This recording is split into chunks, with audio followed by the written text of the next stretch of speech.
I think that economists have been really quite uniform. Analysts across the board have recognized that tariffs get largely passed forward to consumers. So I think there's little question that if these tariffs were to take effect, consumer prices will go up. China, Mexico, I understand Mexico is now on hold, but China, Mexico, and Canada are by far our three largest trading partners, something like 1.5 trillion in imports in last year. That's about maybe 5% of GDP, so that's real money. The supply chains couldn't be more integrated. So this is very much a monkey wrench in terms of inflation and interest rates. We already saw a market reaction. You've talked a lot about policy uncertainty, and you guys nailed the exactly right question. Is this all threats for leverage, or is there some real action coming here?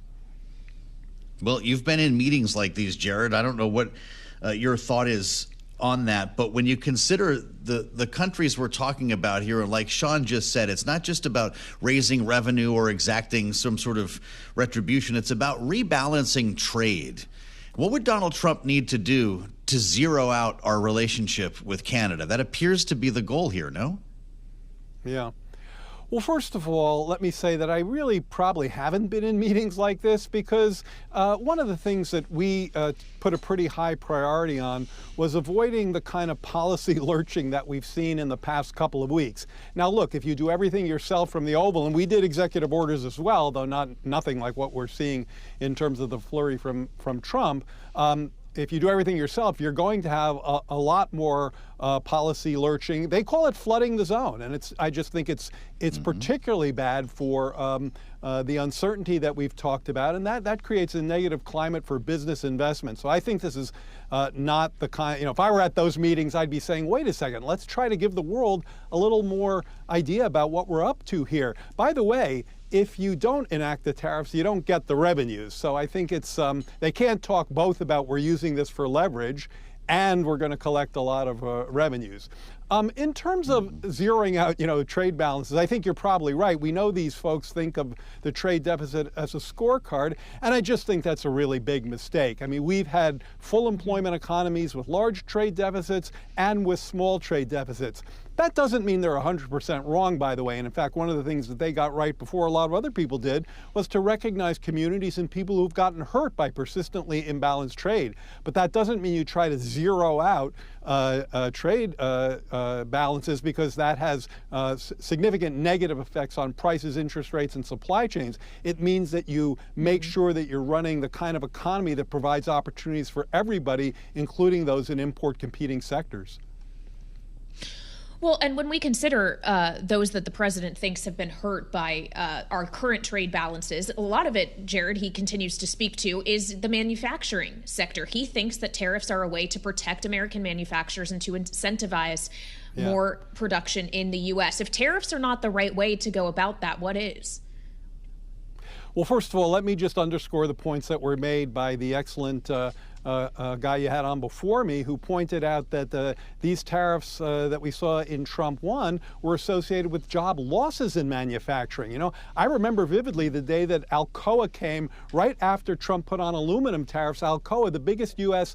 aluminum producer, came in and said, can we get an exemption? Why? Because so many of these imports by U.S. companies are inputs, intermediate inputs, and so you're raising the price of production for them. That hurts our sectors. The Trump administration did not lower the trade balance in Trump 1, and they won't do it in Trump 2.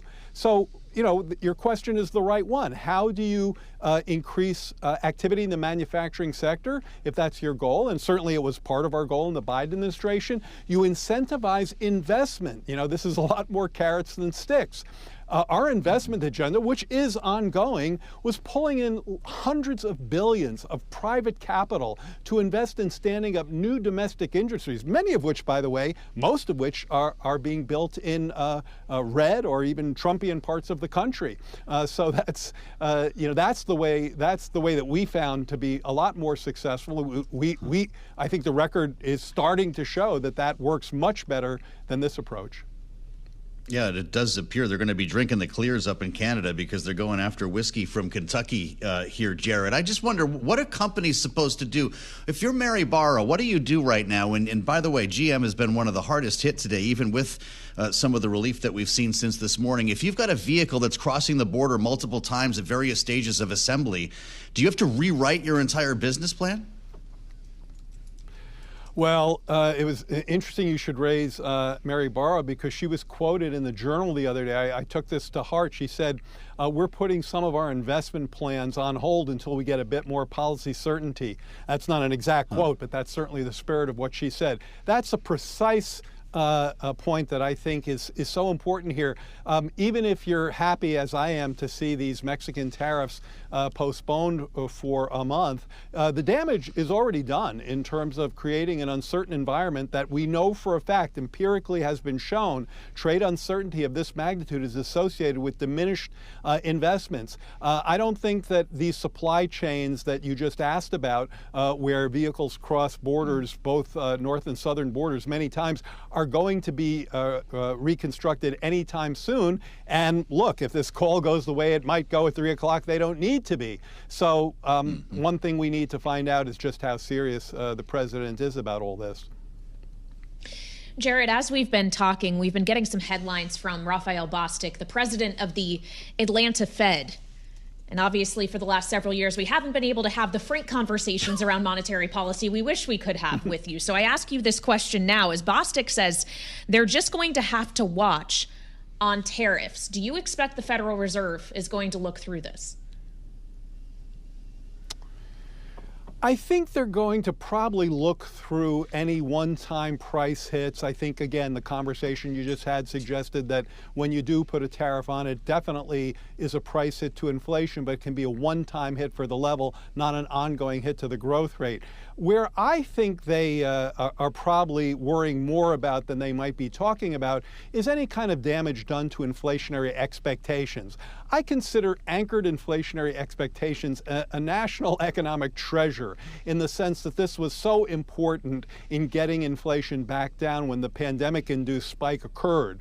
And so this is something we know that the Fed values dearly. And if price setters, they're the folks who really matter when it comes to inflation expectations, are so thrown by this policy lurching that their expectations of where prices are headed become de-anchored or become unsettled, that's a real risk. So it's one thing to look through relative to the inflation rate, as Raphael was saying. I think that makes sense. It's another to be worried about any type of impact on expectations.